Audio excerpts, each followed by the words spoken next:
ஒரு பெரிய மனுஷன் புது வீடு கட்டினானா.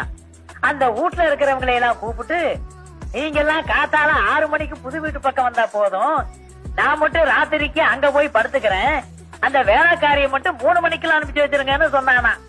உடனே அந்த வீட்டுல இருக்கிறவங்க எல்லாம் அந்த பெரிய மனுஷனை பத்தி காத்தா முட்டன்னு பேசி இருக்கிறாங்க. அப்புறம் அந்த பெரிய மனுஷன் சொல்லி இருக்கிறாரு, நான் போய் படுத்திருப்பேன், கதவு தட்ட சத்தம் கேட்க, யாருன்னு கேட்பேன், நான் தாங்க லட்சுமி வந்திருக்கிறேன்னு வேலைக்காரி சொல்லுவா, ஒரு நல்ல சகனமா இருக்கட்டுமேங்கிறதுக்காக தான் அப்படி சொன்னேன் அப்படின்னு சொன்னாரு. அப்புறம் அந்த ஜனங்கெல்லாம் ஒத்துக்கிட்டு அந்த பெரிய மனுஷன் போய் படுத்துக்கிட்டாரு.